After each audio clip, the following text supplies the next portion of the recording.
Welcome to U.S. History since 1877. This is Derek Taylor, and this is our lecture on the Vietnam War and the politics of the era from 63 to 75. Divided we stand, 60s, which cause of or the occasion of massive divisions opening up in the United States, and goes along with the chapter in your textbook. So last time we talked about the civil rights movement, the success of it, but then the divisions that begin to open up because of it. The other major factor in sort of reshaping our politics in that era is the Vietnam War. So let's get into this. A little overview. We'll talk about Lyndon Johnson, the successor to John F. Kennedy, assassinated in 1963. The Vietnam War and the Democratic Party. It will split the party badly, destroy its coalition. Talk about student radicalism and counterculture, which is a little overdone, but we'll talk about it anyway. And then this will relate directly to your book review and talk about Richard Nixon and the quote unquote silent majority as it emerges in this period and what that is. Now, period of the mid 60s is basically the high watermark for, in some ways, old-fashioned welfare liberalism. Kennedy, John F. Kennedy, had been a charismatic figure who practiced what was called the New Politics, which emphasized youth and personality more than issues and platforms. Johnson was not him, his vice president who took over for him, but he was a seasoned politician. And he used Kennedy's legacy to cement his own. Johnson, just as a personal thing, was a very rough kind of guy. He had scrambled his way up to the top of Texas politics without a whole lot of scruples, wealth and prominence. Quite frankly, he was kind of a bore. He was in a habit, just to give you an example, two personal examples. He was in the habit of giving visitors to the White House as gifts plastic busts of himself. When Pope Paul VI came to visit the White House, the Pope gave him a precious 14th century icon. And in return, Johnson gave him a plastic bust of himself. He had a photographer go and follow him around everywhere he went, which is why we have so many pictures of the guy. He was rather vain, in other words. He was also really, how to put this, the way he treated subordinates was horrible. He actually had telephones installed in the White House bathrooms so he could call subordinates. On purpose, by the way, just to mess with them, I guess. So, but he was a good arm twister. So he made his mark in 1964. He'll go up against Barry Goldwater, who was a sort of radical libertarian, and completely destroy him in the election of that year. And what Johnson does, along with all the civil rights stuff, what he's famous for is his welfare legislation, the so-called war on poverty, that rhetoric of war, right? Remember going back to FDR, we're going to treat the emergency like a war. The Great Depression. Well, Johnson's going to talk about the war on poverty. Everything's a war now, of course. Then get the war on drugs in the 1980s, and everything's a war. Anyway, Johnson's ambitious goal was, quote, putting an end to poverty in our time, to eliminate poverty. He expanded long-established social insurance programs, welfare programs, work programs. He created the Office of Economic Opportunity, 1964, which established programs like Head Start, Job Corps, and Volunteers in Service to America, Community Action Program. The Elementary and Secondary Education Act of 1965 dispersed $1 billion in federal funds to benefit impoverished children. The Higher Education Act provided the first federal scholarships for federal students. To this day, of course, it's providing students with loans so they can go into debt. He also oversaw the creation of two major programs. And I say his programs, it was a Democratic Congress, so he could do whatever he wanted, more or less. He created Medicare, a health care plan for the elderly, and Medicaid, a health plan for the poor. And so this is massive, massive, changes. He created the National Endowment for the Humanities and Arts. And finally, him and the Congress together, they're the ones who basically abandoned the immigration system in the 1920s with the Immigration Act of 1965.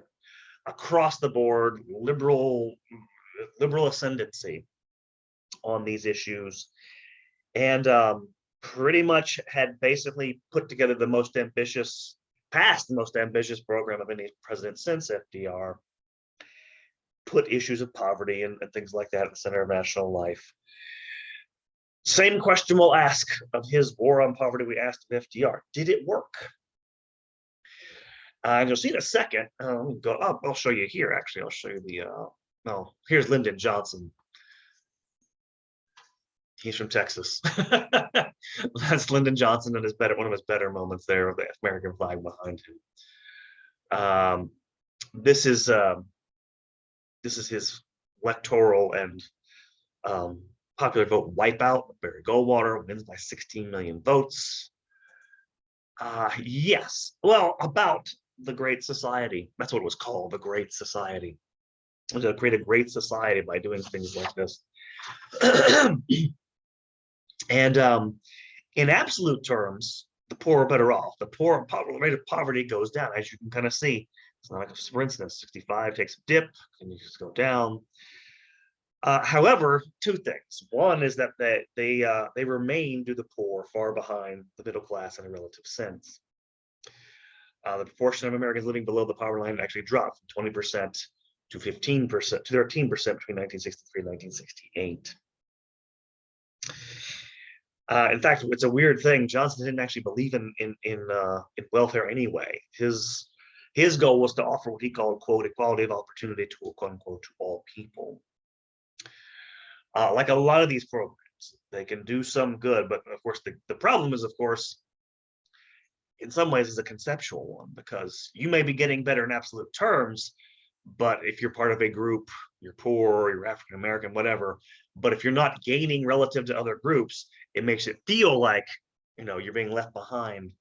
And of course, that's the problem. Lots of things have been tried to alleviate poverty, inequality, and nothing's ever worked. And in fact, one of the things that'll make it controversial in the long run is the expectation that you can do that, which of course is a problem, because again, that's a really, really hard thing, if not impossible, to do. At the same time, liberalism, this kind of goes along with things we've already talked about. You're going to have working class, women's rights movement firing up again in the mid 1960s, early 1960s. In the early 1963, Congress passed a Equal Pay Act, which was the result of feminists in the labor movement, actually, because they're the ones that got this, establishing the principle of equal pay for equal work. So you're beginning to get, and they're campaigning for things like maternity leave and all those other sorts of things as early as the 1960s. But in the mid 1960s, you get the foundation of some of the major organizations, political pressure groups. Most notably, the National Organization for Women, which is an organization modeled on the NAACP. Again, it's meant to appeal to the same ideals of like human rights for women. And of course, one of the things that happened in the 1960s, I'm kind of glossing over this, is this is actually, this is one of the momentous changes in all human history, actually, is the invention marketing and invention in 1960 of the first effective oral contraceptive, the pill, which all of a sudden means women are having fewer children. And again, you're going to see increasingly throughout the 60s and 70s, states going to liberalize divorce laws. And what's going to happen is that this is really, especially the divorce stuff and the abortion rights question, driven by middle class activism. And it's going to help basically fracture that coalition that, for the time being, for a few moments, was ascendant, because it's going to take it in directions that sort of working class element doesn't want to go in. But you have the rise, and ever since they've been, as you'll see, they've become a major power in the Democratic Party, due to women's rights groups. and this is one of them actually. The National Women's Political Caucus was founded in 1972. The founders are this is Bella Abzug in the hat back there, and then this is Shirley Chisholm, representative, and of course that's Gloria Steinem on the left. I don't remember the lady on the right, unfortunately, but again, beginning to sort of use the same model of politics as the civil rights movement had pioneered. And the other thing, of course, that Lyndon Johnson is known for is the escalation of the Vietnam conflict into an all-out war. In 1964, he was up for re-election. Johnson, like every other politician, doesn't want to seem to be weak. And so he was worried about re-election. And something happened in August of 1964 when you had, at that point, the South Vietnamese were fighting a war with the North Vietnamese. And on August 2nd of that year, the North Vietnamese had been attacked by the South Vietnamese.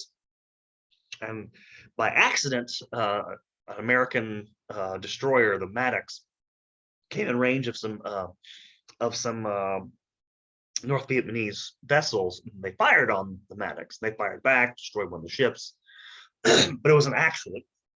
And the North Vietnamese thought that they were actually part of that campaign initially against them by the South Vietnamese. This sort of put the American Navy on high alert. They sent another cruiser. It was the Turner Joy, along with the Maddox, back to the same area. 100 miles, by the way, off the coast of North Vietnam. And all of a sudden, some squall came up, bad weather, and all of a sudden they started to see on their radar multiple ships surrounding and attacking them. And the two ships started firing like crazy at anything that moved. They sent one pilot out during all this melee, and he didn't actually see anything. And so, but they reported this second incident back to Washington, and they interpreted this, even though they got, there was enough intel on the ground to suggest strongly that this was actually just malfunctioning radar. We actually, by the way, know it was malfunctioning radar. There was no second attack. But on the basis of this second attack, Johnson and his Secretary of State, Secretary of Defense, Robert McNamara, went to Congress and demanded an authorization to escalate the conflict. And in fact, it's still not clear about Johnson himself, but McNamara clearly lied to Congress, basically withheld evidence that might have made it look more like it actually turns out it almost certainly was. There was no second incident. The North Vietnamese were not trying to provoke us. But on the basis of this, Congress authorized the Gulf of Tonkin Resolution, which allowed Johnson to, quote, take all necessary measures to repel any armed attack against the forces of the United States and to prevent further aggression. So, like the Vietnam War, kind of based on false information, the war escalates, and it escalates quickly. That should be actually surge strategy in that last thing on the slide there. I apologize. But Johnson ramped up troop levels in Vietnam with Operation Rolling Thunder, which was a protracted bombing campaign that by 1968 had dropped 1 million tons of bombs on North Vietnam. Instead of breaking the Vietnamese, it sort of galvanized them to fight. Their flow of troops and supplies continued into South Vietnam. Communists rebuilt roads and bridges, even munitions underground, and built networks of tunnels and shelter. Simultaneous with all this, the United States sent its first ground troops into combat by 1965. Now, the next year, there were more than 380,000 troops, American troops in Vietnam. By 1968, more than 536,000 troops in Vietnam. And his strategy was simple: to overwhelm the Vietnamese with superior numbers and superior weaponry. Americans believed in, again, why wouldn't you believe in your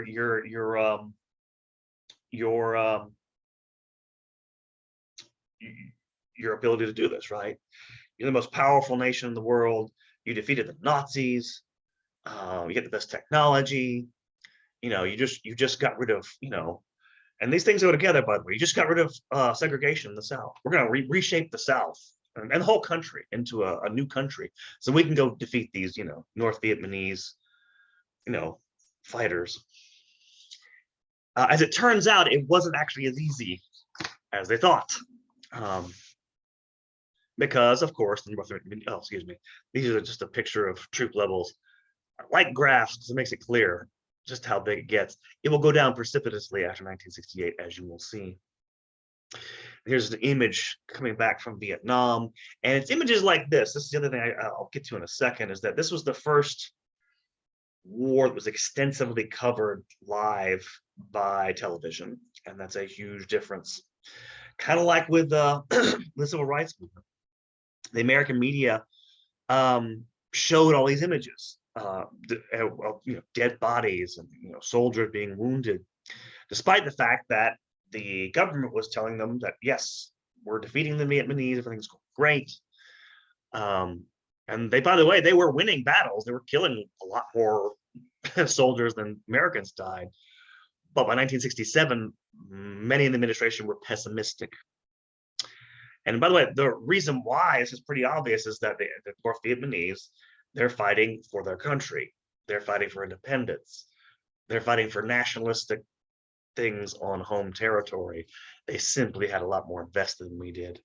We were fighting for ideological reasons. And in fact, the administration was accused of suffering from a credibility gap.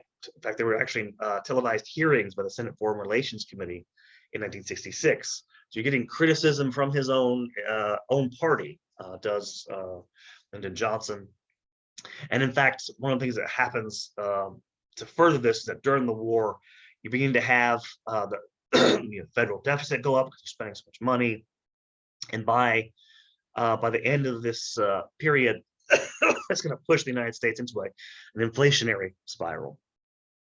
So you're going to have that going along with it. It also brings about the arrival of mass protests. In particular, you're going to have, we'll talk about these in a second, mass protests against the war. It's also going to be the beginning of the end of public trust in government. You can see pretty clearly surveys going back to the late 1960s. Trust in the federal government just plummeting. It's never gone back. It really is the beginning of a long decline in the authority in that sense of the federal government in general. So Vietnam really poisons a lot of things in that regard. And one of the things, of course, that does this is student activism. College students were at the forefront of activism in the period. One of the most important of these groups was a group that was founded up in Michigan, the Students for a Democratic Society. They basically not only issued a manifesto, decrying American consumer culture, poverty, gap between the rich and the poor, but also rejecting the Cold War and its foreign policy. And the founders of the SDS referred to themselves as the quote unquote new left, who distinguished themselves from the old left of, socialists and communists in the 1930s and 40s. And what's going to be new about the new left is, quite frankly, culture war stuff. Things like free speech.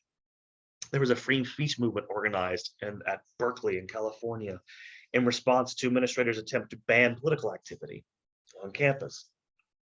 One of the things they were also upset about was the draft. They started drafting people after 1966.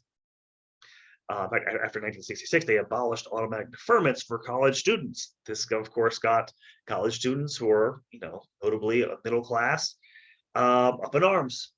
You have opponents of the war burning their draft cards, closing down induction centers.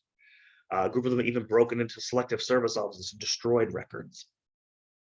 A lot of the universities in the United States, their research budgets came from Defense Department contracts. Students demanded that ROTC groups be, banned from campus. By 1967, you had, you had hundreds of thousands of people protesting. 100,000 people in San Francisco, 250,000 in New York City, all as a result of student activism. And as you can imagine, all sorts of things get sort of mixed up into this. There is also, by the way, a right-wing version. The Young Americans for Freedom was um, um, created in the 1960s. Again, this is the beginning of you can call it the new right as well, because the new right is going to be different as it comes into being in the 1970s. The old right wasn't concerned with, they weren't concerned with cultural war issues either for the most part. They will do that, but they're also defending things like free enterprise. They also support the war in Vietnam. They also, one of their big concerns is, of course, the size and power of the federal government. And so this will feed into this next time is the rise of the new right. And of course, you also have the so-called countercultural culture. Again, I won't go into this too much. It's a little overdone. It comes out of this general sense that traditional strictures about morality, so on and so forth, are need to be abandoned. There's actually a term for this. I think you may have this in your textbook. I can't remember, but the process is called informalization, where there's a rebellion against what is perceived, I'm a little sick here. I'm blanking on under the weather. So, but those sorts of things, a rejection of of societal norms and stuff like this. Again, you've heard this stuff probably. This is Summer of Love in 1967 in San Francisco, Woodstock, all that stuff. A lot of this is overdone. A lot of this got into the media at the time. As did the anti-war movement. Most people didn't take part in any of this. And yet, media coverage made this seem that all America's youth were rejecting political, social, and cultural norms, which was not the case, but they're important almost because of the magnification of it. But also, of course, these student activists are, they're elites. They're on college campuses. They're going to feed the next generation of leaders, as you can see. What starts on college campuses doesn't usually stay there, unfortunately.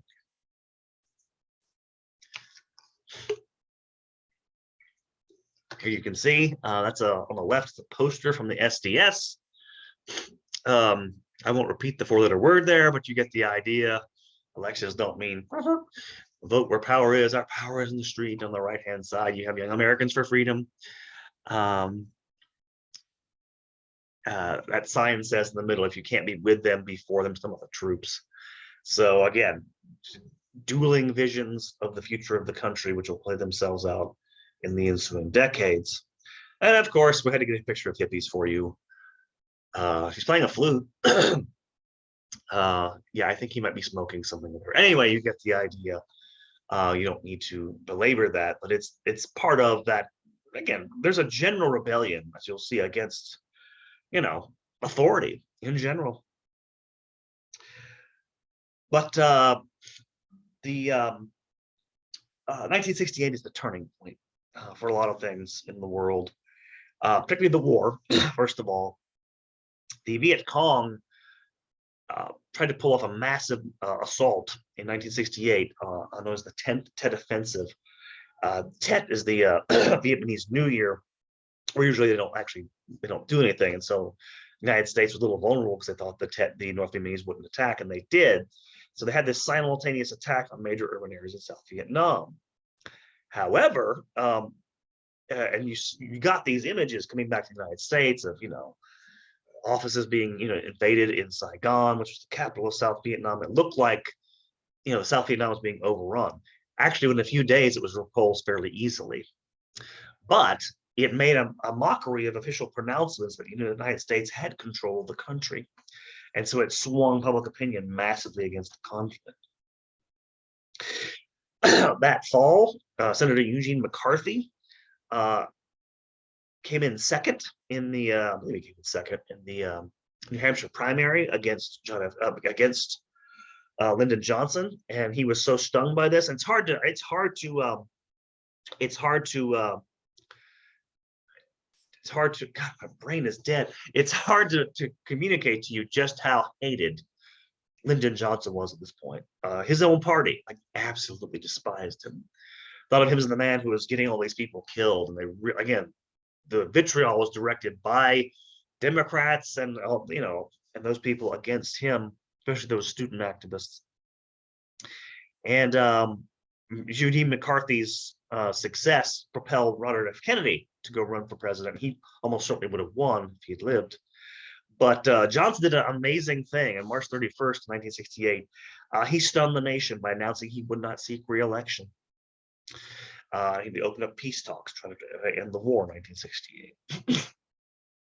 1968, of course, also saw the assassination of Martin Luther King, its ensuing riots, but also Robert F. Kennedy, which again sort of killed off literally the anti-war candidate.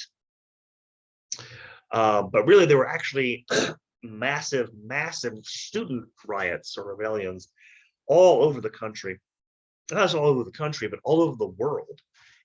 Starts, in Paris. Everything starts in Paris, but in places like Colombia in the United States, students occupied several buildings.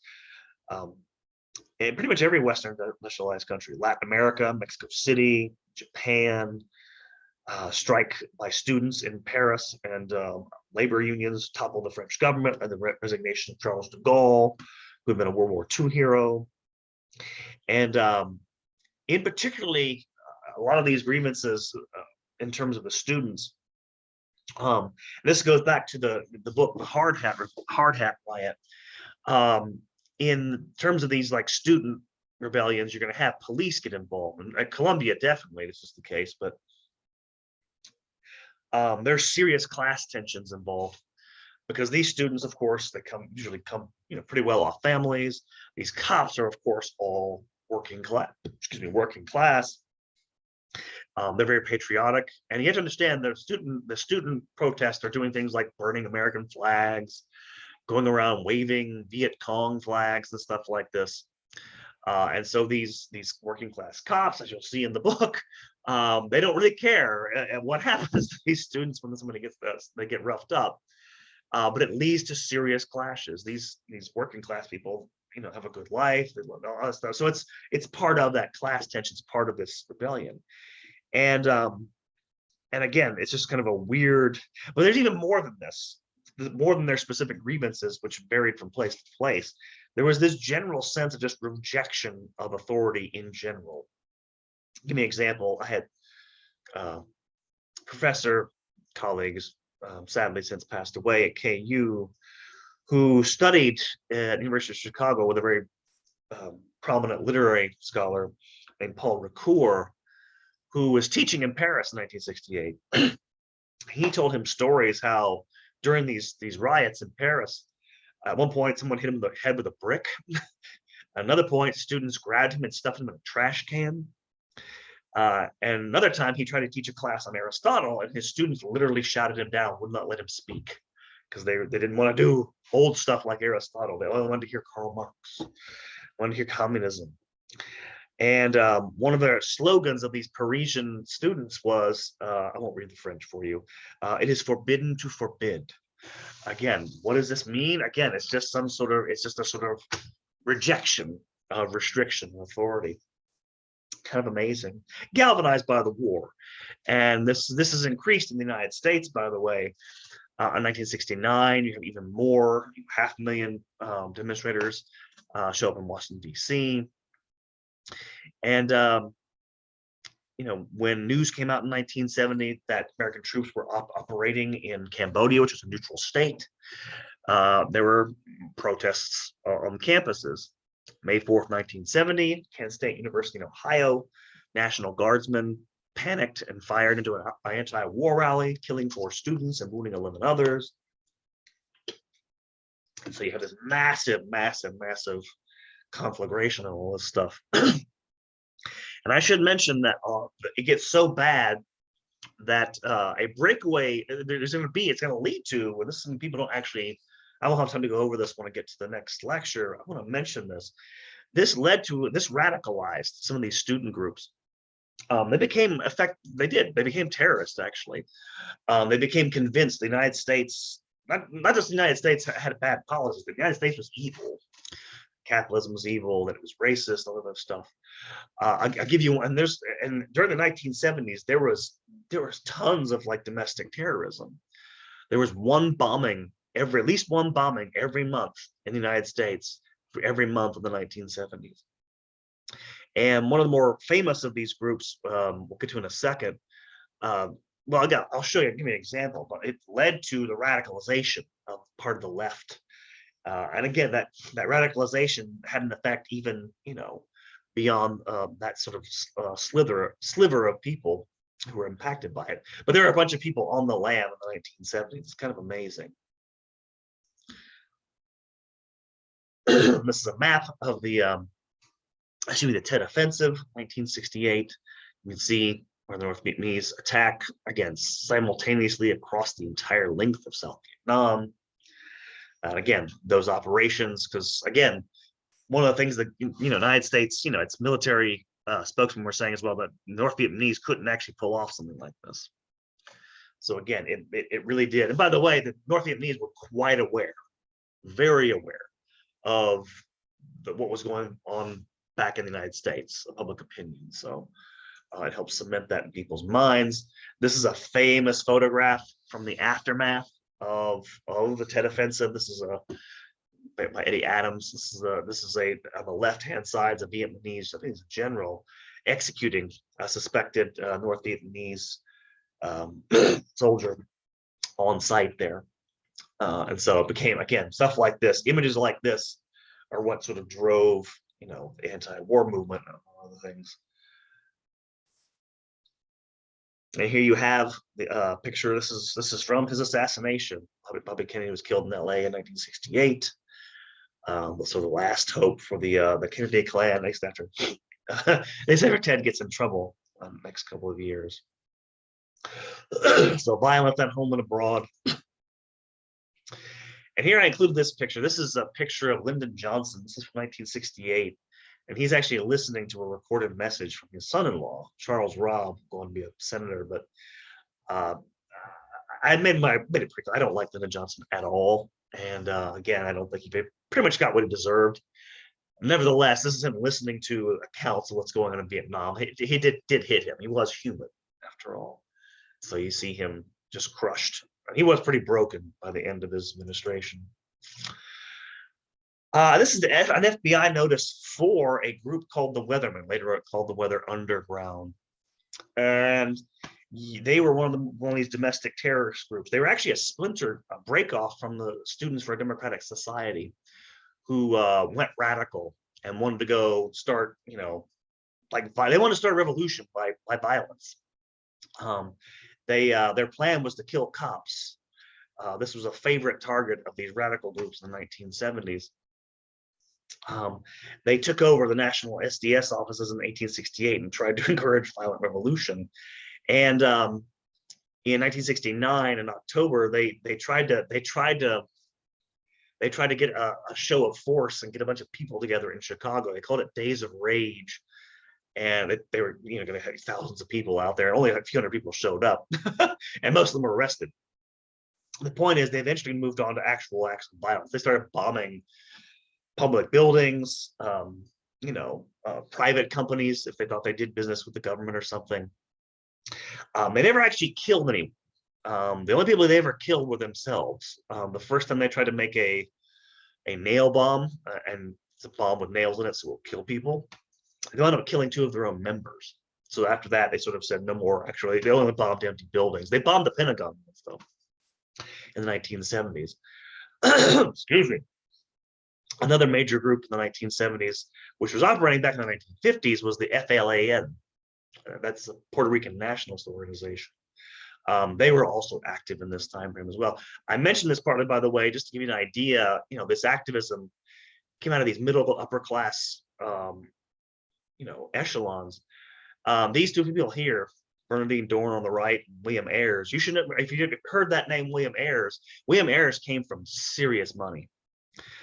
He spent most of the 1970s wanted by the FBI. He spent part of his time on the yacht, a family friend, while he was on the run. His colleagues who were working class didn't get off so easily. His girlfriend here on the right, Bernardine Dohrn, came from good families. And by the way, they both eventually got off on all this. William Ayers eventually became a big real estate mogul in Chicago and was to this day, I think, a friend of Barack Obama. Bernardine Dohrn later on became a professor at Northwestern. So you can get away with acts of violence, apparently, if you are from the upper classes, or if you have powerful friends. I mentioned the FALN. They had a bomb maker, a guy named Oscar Lopez Rivera, was responsible for making all their bombs. They killed a bunch of police officers in the 1970s in this Puerto Rican nationalist group. They also notoriously, in one incident, left a bomb in a Manhattan restaurant, killed 7 people. They eventually caught this guy, put him in prison. The guy, it's amazing. The guy was a cold-blooded person. Actually blew his hands off trying to make a bomb at one point. Long, crazy story. Anyway, I'm mentioning him because he was actually pardoned by Barack Obama during his administration. And in fact, he was given, and I'm not making this up, you can go look this up, Lin-Manuel Miranda, you know, the Hamilton guy, actually sent this guy tickets and gave him front row seats to go see Hamilton, because Lin-Manuel Miranda's father was also a Puerto Rican nationalist. So again, this radical stuff definitely plays into our later history, is my point. And yeah, it's something that doesn't get into textbooks as much. You hear about the Ku Klux Klan, which by the end of the 70s, the FBI is basically destroyed. You don't hear as much about this.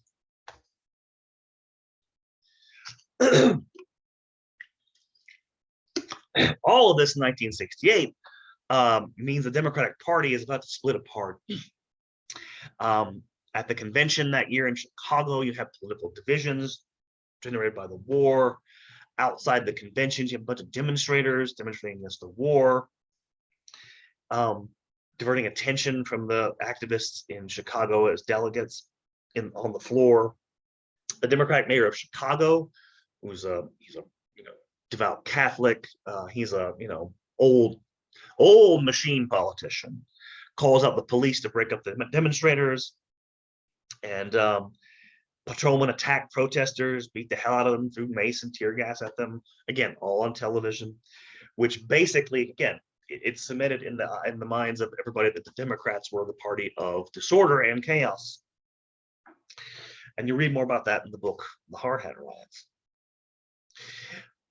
The Democrats nominated Hubert Humphrey, who had been Lyndon Johnson's his vice president, without much enthusiasm. All the sort of energy in the party was now on the party of the anti-war movement. They didn't like him at all.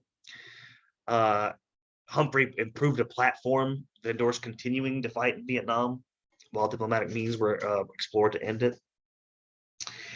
And lo and behold, Richard Nixon, who had lost in 1960 to John F. Kennedy, made a reappearance. And he saw an opportunity. He tapped the mood of the electorate. He figured that people were tired of all the chaos, tired of all the change. And he won the Republican nomination. The vote was split between him, the conservative vote between him and George Wallace, who was the segregationist governor of Alabama, who attacked, segregation, attacked desegregation. He attacked liberal intellectuals. He also, however, appealed to working class whites on economic issues as well. And he garnered a fairly significant amount of votes. So you have racism combined with working class, and this is, again, one of the reasons why the divide between the left and that strata in the Democratic Party is so strong, is that the working class whites in some ways are kind of racist, obviously. Nixon offered a subtler version of this strategy, basically trying to court disaffected Southern white voters who were tired of civil rights agenda at that point. He wins a fairly close election, gets 43% of the vote to Humphrey's 42%. And effectively at this point, the New Deal coalition is basically defunct. Here you have anti-war protesters burning their draft cards in a Maxwell House coffee can, which doesn't look that different than what they still have on the shelves today. Amazing. Then you have, this is an image outside the Democratic National Convention in Chicago in 1968. You see people, you can see what's going on. I don't have to show you. Oh, look, there's a priest in the background there. If you take a look also in the background, look at the name of the club there. Oh, you can see this. It's the Haymarket. Again, you probably don't remember this, but remember way back in the 1880s. Remember when you had the Haymarket riots, when you had a bomb go off there. Yeah, kind of interesting. I don't know. I don't think that's in Haymarket Square, but there you go. There's a picture of George Wallace, again, who was fairly slick in his racism, managed to win a lot of votes. He eventually, by the way, he had I don't know if you can call it a conversion of sorts. After someone attempted to kill him, he got shot and had to be in a wheelchair for the rest of his life. He made up with Jesse Jackson, people like that. I have no idea how sincere it was, but they bought it. So, but a sort of slick politician for given what he was.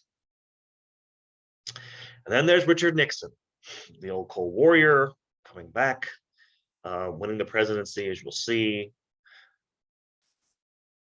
And then you can see, of course, what this looks like, the so-called Southern strategy, where, I say Western, it's mostly a Western strategy, but you can see where it paid off for him in the upper South and then in Florida, Nixon.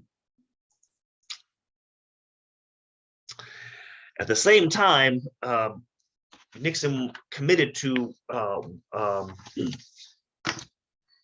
trying to achieve what he called, quote, peace with honor, and only peace with honor. And he began delegating ground fighting in South Vietnam to the South Vietnamese, drawing down troops. This is called Vietnamization. American troops went from 543,000 at their peak in 1968 to 334,000 by 1971 to barely 24,000 by 1973. At the same time, he tried to sort of help end the war by making nice with both the Soviet Union and with China. He embraced the policy, so-called policy of détente, to seek peaceful coexistence with the Soviet Union and Communist China, and link these with trying to end the Vietnam War. He went to Moscow and signed the first Strategic Arms Limitation Treaty, or SALT Treaty, between the U.S. and Soviet Union. It limited the production and deployment of ICBMs and ABMs. Basically, the reason for this, people knew, was that the United States could no longer afford massive military spending. After the Vietnam War, they spent too much money, deficits were becoming a problem. Excuse me. More spectacularly, he goes to China in 1972. And this is a big momentous event because no U.S. president had ever done so. But the thing is, if you don't know, there's a big so-called the Cultural Revolution in China in the mid-1960s, where they started, it's a long story, lots of violence. Nobody knew what was going on, had any idea, had seen anything. And when they went there, news cameras followed him. It was the first time the West got images of what the hell was going on in China. And of course, the saying goes, only Nixon could go to China. Why? Because he was such a hardline Cold Warrior. So, and the reason why that's important is because, again, I'll say it again, politicians cannot be seen to be weak. Nobody wants a weak politician. But if you are known to be a Cold Warrior, you can go do that because you have enough political capital to do that.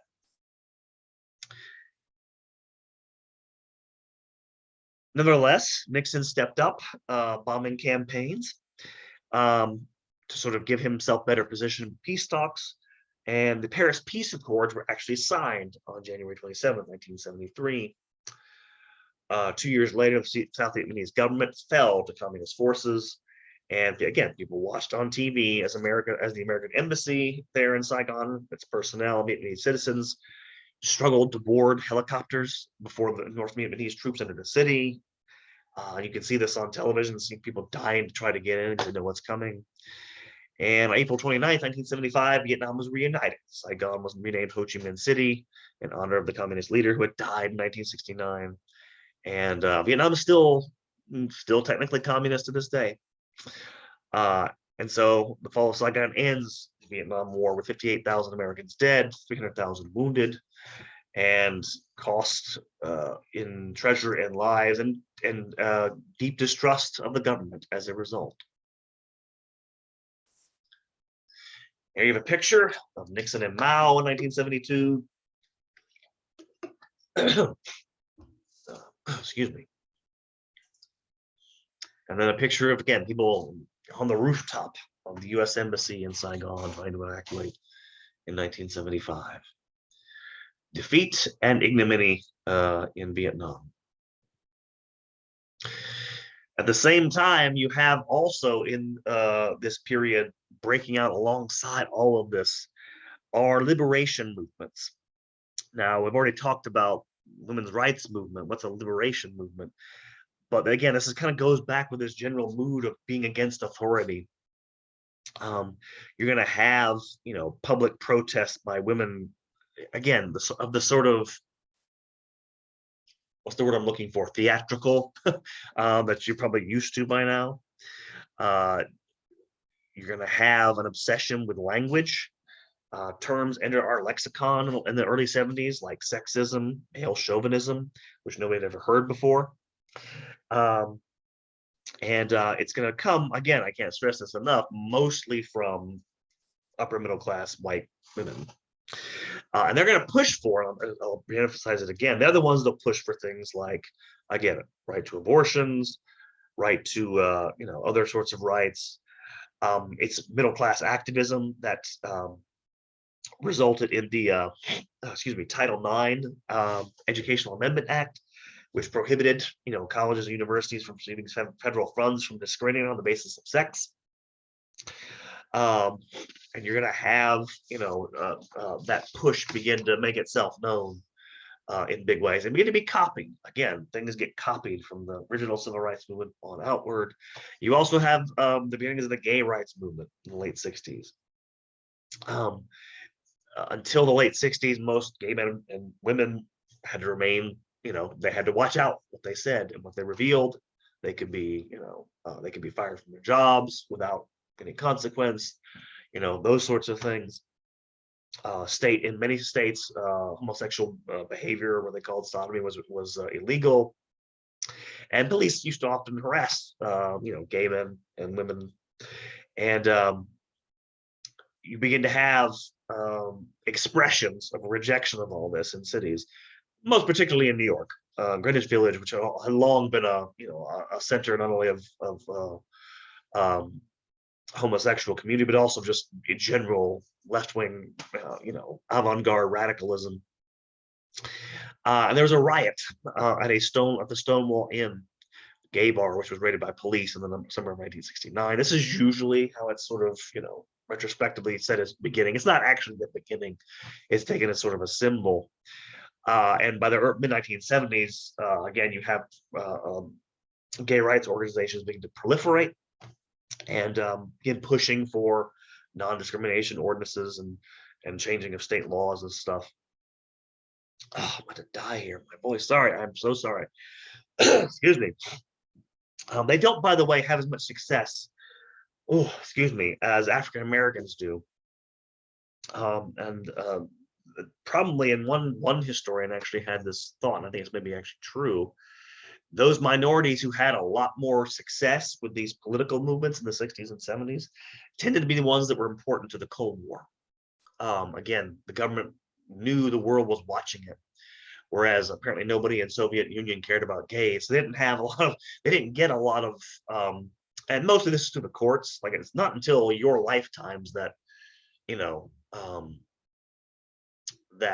at the ballot box, the gay rights movement had a lot of success. It was mostly through the courts.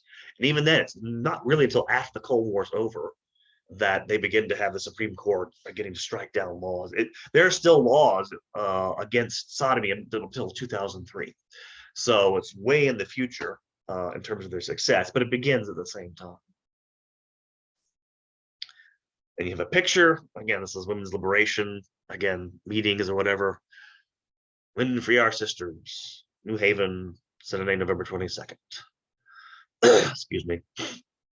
Then you have, again, a lesbian and gay rights protest. Excuse me, in Greenwich Village.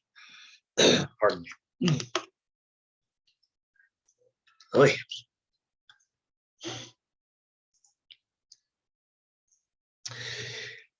And this is partly what explains Nixon's victory in 1972, because I mentioned all the sort of civil rights stuff.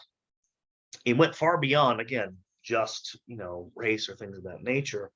The U.S. Supreme Court during the 1960s issued some of the most far-reaching liberal decisions on things like law and order, crime in the history of the court, in the court's history. In Gideon versus Wainwright, 1963, for example, the court mandated, a defensive right to be provided counsel that cannot afford it. Miranda versus Arizona, 1966, people who are arrested must be informed by the police of their right to remain silent. And this was this happened because there was a case of a kidnapping, a rape of an 18-year-old girl, in which, again, people arrested this guy and then they let him off because they didn't read him his rights.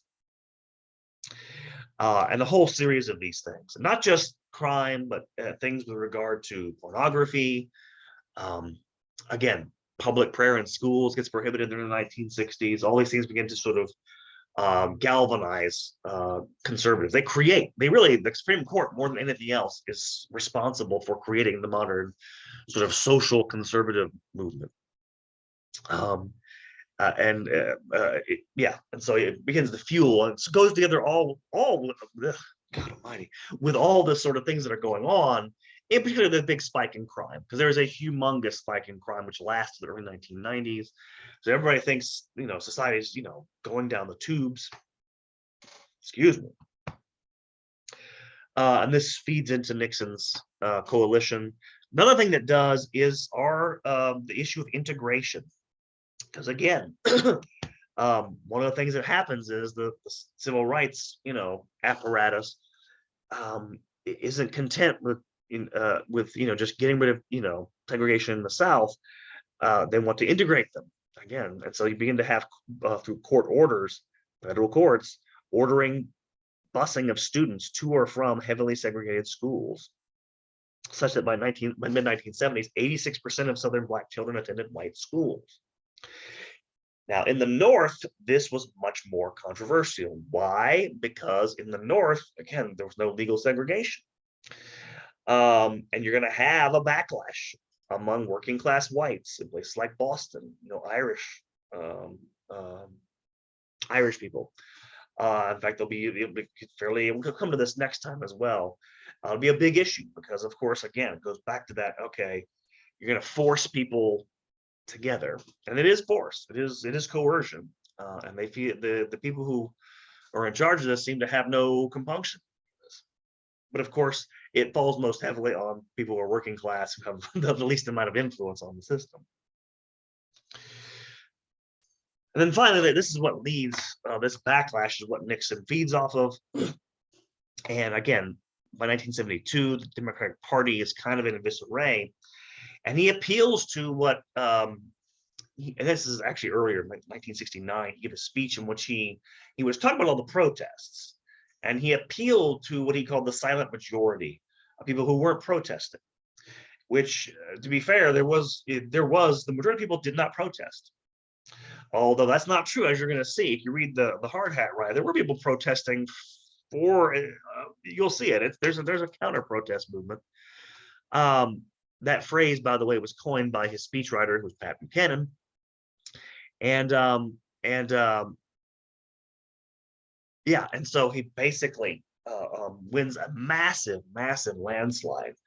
I want to say the biggest landslide in history, 49 states. Well, let's take a look at it just real briefly, just to give you an idea of what the backlash is like. And this, by the way, excuse me, before we get to that, this is, excuse me, this is actually not a pro-war rally. Your book's wrong. These are the hard hats you'll read about in your book, actually. This is from the early 1970s. And it's actually not a pro-war rally. I know you see a sign there that says support Nixon on Vietnam. A lot of these people, maybe most of them, didn't actually support, or actually wanted the war to end. These are working class guys. If you've forgotten what the book's about, it's about a riot in which, again, these hard hats came out from working on buildings downtown. There was an anti-war rally there, and some of these students, there was a bunch of kids, like, stepping on flags, and the hard hats had enough, beat the living hell out of them. But it wasn't just a riot. There actually were organized, like on July 4th, for a period of several years, sort of pro-America demonstrations. Because you have to remember now is it's not just these anti-war movements are just saying, end the war. A lot of people are talking about America like it's purely evil. And of course, this divide is still with us to this day. There are people who think America needs to be fundamentally sort of reshaped because it's just so bad. It's so this, it's so that, it's so racist, it's so sexist. And there's an immediate, and these people, by the way, would have almost all Democrats. They're all union. It's one of the things that begins to reshape our political landscape. And Nixon, very shrewd person that he was, took advantage of this and tried to appeal to these people. And you can see his what kind of defeat it was. I mean, he wins by 18 million votes, electoral wipeout. He only loses one state in Washington, D.C. And now, one last thing about this. This is worth mentioning. Your textbook makes it sound like, again, Nixon won only because of racism or something like this, or only because made it sound like the country was turning to the right, and that's what was happening. I think you can make it. I think the better way to put this is that the Democratic Party lurched left, and the people weren't really buying it. I say this because what happens in 1972 is instructive. Because you remember the 1968 Democratic Convention, you had all these anti-war protesters. They didn't have much influence in the actual convention themselves. Most of the delegates at that convention, 1968, the Democrats, were traditional middle-class, middle-aged Democrats, New Dealers. What happened is after that convention, committees were set up to create a set of procedures for electing delegates, a new set of procedures, and rules to make the business of the convention itself more open to, well, those young protesters, those young activists. And in fact, these commissions were dominated by representatives of the new left, feminists, African Americans, so on and so forth. And effectively, this was a coup. These young activists were trying to arrest control of the nominating process from state and local officials, which often included local party officials, but also, machine politicians like Richard Daley in Chicago, whom they despised, but also, the influence of things like labor unions. Again, institutions where the working class would have, their influence through. And all of these people, these local state parties, hated this whole process because what happened was, in most of these states, how you nominate the president for the Democratic Party at that point, many of them didn't have any rules at all. It was just up to the local party bosses to decide who would go to nominate the president. That's why they were so against this, but they lost out. The reformers got their way. And so at the 1972 Democratic Presidential Convention, though George McGovern was their, he was their sacrificial lamb, 80% of the delegates there were new, 40% were women, and I don't have the number here, but the number of blacks had doubled since the last, African Americans had doubled since the last convention. There were attempts to push the party's platform in a very left-wing direction. There was a proposal for abortion rights, gay rights. These were all defeated at the last minute because McGovern knew, his supporters knew it would kill him. He got killed anyway, but